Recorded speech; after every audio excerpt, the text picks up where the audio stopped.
Қайырлы кеш, олар порноға түсіру үшін тұрмысы төмен отбасынан шыққан түр әлпеті келісті, сүйкімді қыздарды іздеген. Жұмысқа тарту үшін жыныстық қатынасқа түсуге ешкім мәжбүрлемейді, тек видеоға түсесіңдер деп қомақты қаражат ұсынып, қазақ қыздарын әлеуметтік желі арқылы шетелдіктермен тікелей эфирге шығарған. Және шетелдікпен онлайн тілдесу үшін арнайы аудармашыларды да бұл қылмысқа тартқан. Дәл осылай онлайн режимде жұмыс істеп келген 10 шақты порно студияны шымкенттік полиция қызметкерлері анықтапты. Веб-порно студияның қызметіне жүгінген шетелдіктер болса, қызмет ақысын шетелдік валютада төлеп келген. Ең сорақысы оларға тәнін жалаңаштап жасанды жыныстық имитаторлар мен әкесімен жасты еркектердің алдында эротикалық әрекеттер көрсеткен. Қыздардың арасында кәмелеттік жасқа толмаған бойжеткендер де бар.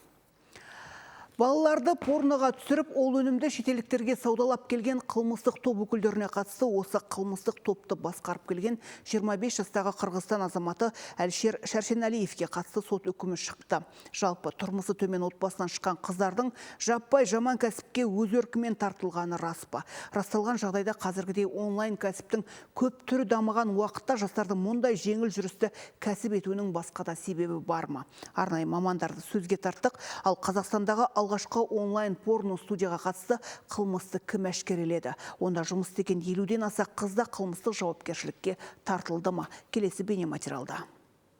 Жақында ғана сот шешім шығарған қылмыстық істің бас ұйымдастырушысы пайда күнемдік мақсатында ұйымдасқан қылмыстық топты 2020 жылы құрған екен. Яғни ел ковидпен алысып жатқан тұста Қырғызстан Республикасының азаматы өзінің таныстарынан Қазақстанның аумағында электрондық ақпараттық ресурстарды пайдалану арқылы порнографиялық сипаттағы материалдарды заңсыз тарату мүмкіндігі бар екендігі туралы ақпарат алады.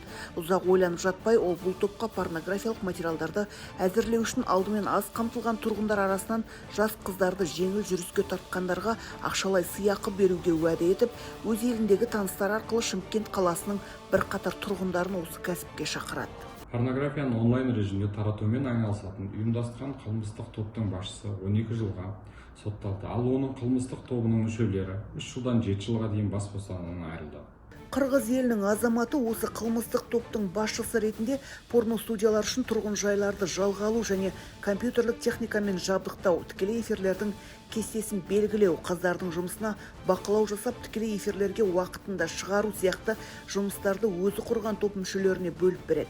Тіпті тікелей эфир кезінде шетелдік клиенттердің тапсырысын түсіну үшін порно әрекеттер көрсетіп отырған қызға орыс тіліне аударма жасап отыратын аудармашы операторларды бұл іске жұмылдырады. Қатысушысы көп іске тергеу 9 айдай жүргізіліп, полиция қыздардан да жауап алады.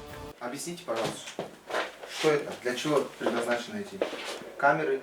Ал қылмыстық топ мүшелері өздеріне берілген рөлді мүлтіксіз атқарып, аз қамтылған тұрмысы төмен мұқтаж отбасылардан шыққан сүйкімді қыздарды тауып, оларға қомақты қаражат ұсынып, жеңіл кәсіпке үгіттейді. Ал келісімін алған жағдайда жеке куәліктері мен фотосуреттерін тиісті порно сайттарға тіркеу туралы түпкілікті шешім қабылдау үшін қылмыстық топ басшысына ұсынады. Қыз тіркеуден өткеннен кейін оның тікелей эфирлер кестесінің сақталуы қадағаланады. Екінші деңгейдегі банктер арқылы немесе қолма-қол тәртіпте қыздардың еңбекақы төлемдері төленгеннен кейін бұл жұмыстар туралы қылмыстық топтың осы жұмысқа жауапты мүшесі топ басшысына есеп беріп отырған. Бұл іс полиция департаментінің басшылығы мен прокуратураның ерекше бақылауында болды. Тергеу 9 айға созылды. Тергеушілер ұйымдасқан топтың басшысы мен оның мүшелерінің кінәсін толық дәлелдеді. Олар Қазақстан Республикасының қылмыстық кодексінің 5 бабына сәйкес сотталды. Шымкент полиция департаменті тергеу басқармасы басшысының орынбасары Талғат Әбуов әрбір қыз белгілі бір қатаң ережелерге бағынған, кез келген заң бұзушылық үшін үлкен айыппұлдар төлеп отырған дейді. Тергеу тобы әр томы 186 беттен тұратын қылмыстық істің 167 томын жинапты. Яғни көп томдық іс жалпы 31 мыңнан астам бетті құрап, ұйымдасқан қылмыстық топтың әрбір мүшесінің рөлі мен кінәсін дәлелдеу үшін тергеушілер заттай дәлелдемелер жинаған. Айғақ заттар мынадай бейне жазбалар арқылы тіркеліпті. Бұл жарық береді, мына жерден отражать етіп, қыздардың шетелдегі трансляциясына қосуына көмектесетін тұлға, көмектесетін зат. Полиция осындай жалдамалы пәтерлерге қыздардың шетелдіктермен тікелей эфирге шығуы үшін арнайы компьютер, камера сияқты құрылғылармен қамтамасыз етілген 10 шақты онлайн порно студияны анықтаған. Алматыда орналасқан студияны анықтау барысында полиция қызметкерлері түсірген видеода кадр сыртындағы әйелдің ойбай масқара болдық деген сөз естіледі. Пәтер иелері қыздардың жұмысынан хабарсыз болуы да мүмкін. Бірақ дәл осы онлайн студиялардағы заттарды тәркілеу кезінде полиция қызметкерлері есірткі заттарын да тапқан және ірі көлемдегі психотроптық зат алынған. Одан өзге модельдердің киімі, эфир кезінде қолданған түрлі құрылғылары тәркіленген. Это, как я понимаю, для интимных видео одеваются. Қылмыстық топтың 2021 жылғы Шымкент қаласындағы іс-әрекеттерін тергеу кезінде порнографиялық және эротикалық сипаттағы материалдарды таратуға жасөспірімдердің де тартылғаны анықталған.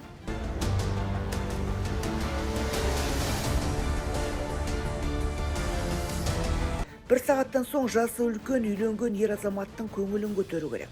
Осылай арнайы чат арқылы қыздарды эскорттық қызметке шақырып жүрген блогер қамауға алынды. Бай-бағландарға эскорт қызмет ұсыну үшін арнайы чат ашып, жас қыздарға ғажап өмір ұсынған блогер қомақты қаражатқа сексуалдық қызмет көрсетуге дайын келбеті келіскен қыздарды іздеп, бай клиенттерді тартумен айналысқан. Инстаграм желісінде 100 мыңнан астам оқырманы бар. 25 жастағы қыз өзі жасап алған бай өмірін өзгелерге көрсетіп, үгіттеу арқылы қыздарға өз сөзімен айтқанда демеуші іздеген. Бай демеуші тауып беретін WhatsApp чатындағы топқа кіру құны $300.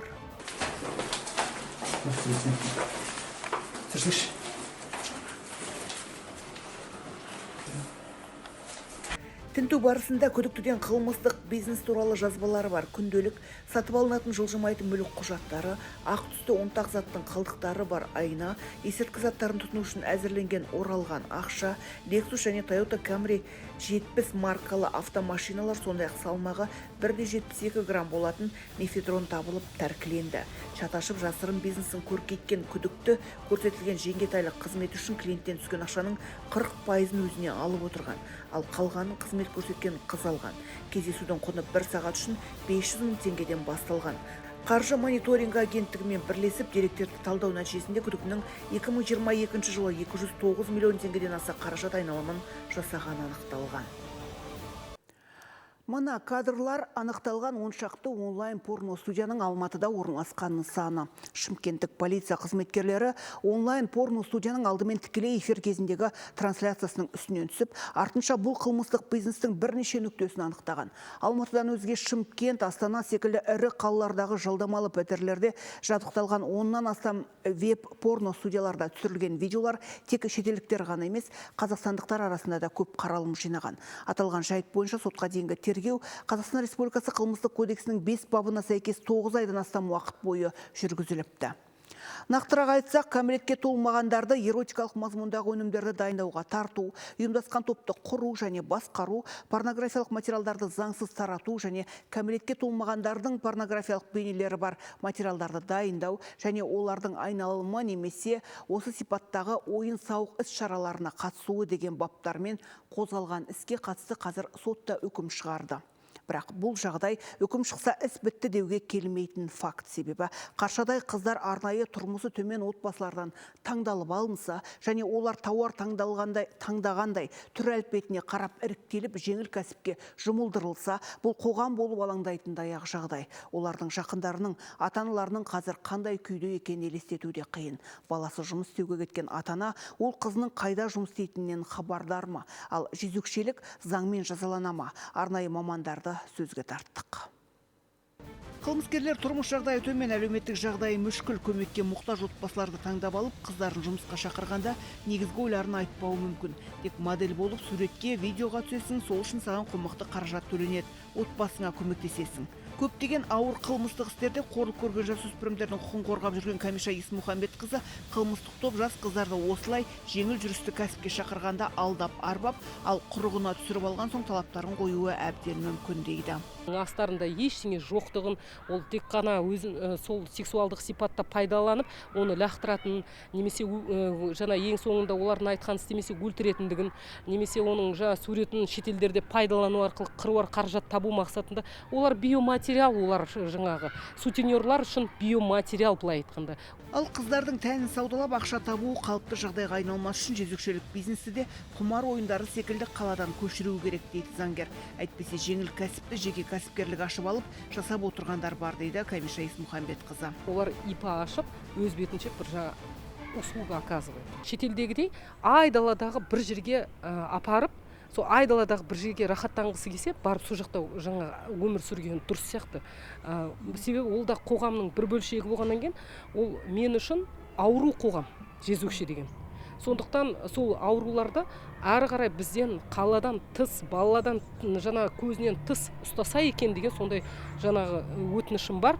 Онлайн порно студиялардың басым бөлігі анықталған Шымкент қаласында заңгерлік көмек көрсететін кеңсесі бар заңгер медиатор Гүлизат Шүкірқызы жас қыздардың алданып әкі қылмыскерлердің арбауына түсіп қалудан қорғауы тиіс кейбір аналар өз қыздарын өгей әкесінен қорғауға қауқары жетпей қалатын жағдайлардың барын алға тартты. Оны сотқа берсек қалай күн көреміз деп қызын қорлаған екінші күйеуінің қылмысын жасырғанның бірімен соттасқанда.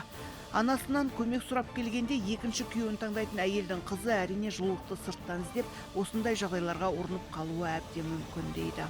Қоғамда әлі күнге дейін екінші тұрмысынан ажырасқан жағдайда елден ұят болады дегендер, сонымен қатар екінші тұрмысымнан да ажырассам, қайда барамын, мені кім асырайды, кімге сиямын деген қорқыныштан зорлық көріп жатқан, зомбылық көріп жатқан, өздерінің қыздарын құрбан етіп жатқан аналар да бар.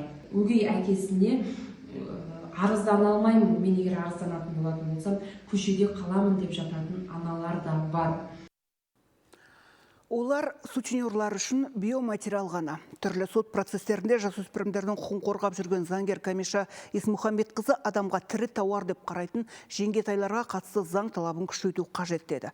Ал шымкенттік заңгер Гүлизат Шүкірқызы баласына жасалған қылмысты көре біле тұра далада қаламын деп полицияға жүгінбейтін аналарды да қылмыстық жауапкершілікке тарту керек. Себебі қылмысты жасағанды жасыру да қылмыс дейді. Өз тәжірибесінде өгей әкесінен қорлық көрген қызды қорғағанымыз үшін анасы сотқа берген айтқан заңгер, бұл сұмдық қоғамда қалыпты жағдайға айналмай тұрып алдын алуымыз керек. Қорғаушысы жоқ қыздар, жасөспірімдер ғана әлгіндей қылмыстық топтардың құрбанына айналатынын ескеруіміз керек деді. Айта кету керек, ішінде жасөспірім қыздар да бар. Порно видеолар ғаламторға тарап кеткен былай тұрсын. Ондағы модельдер, яғни полиция айтқандай тұрмысы төмен отбасылардан таңдап алынған қыздардың есірткі қолданатыны да анықталды. Оларға жалақы айына 2 рет, яғни 15 күнде 1 рет шамамен 200 мың теңгеден 500-600 мың теңгеге дейін төленіп отырған. Алғаш тапқан қаражаты қомақты болғандықтан, оның үстіне жасап жүрген жұмысының теріс екенін ұққандықтан да қыздар есірткіге әуес болған да шығар. Әрине оларды ақтамаймыз, бірақ қылмыстық топтың о бастағы мақсаты да осы шығар. Алдымен қомақты қаражат ұсыну, кейін сол берген қаражатқа есірткі сату. Сот қылмыстық топтың басшысына 12 жыл, топ мүшелеріне 3 жылдан 7 жылға дейін бас бостандығынан айыру жазасын кесіпті. Қыздардың жайын ойласақ, бұл жеңіл жаза әрине. Бүгінгі айтпағым осы, аман болыңыздар.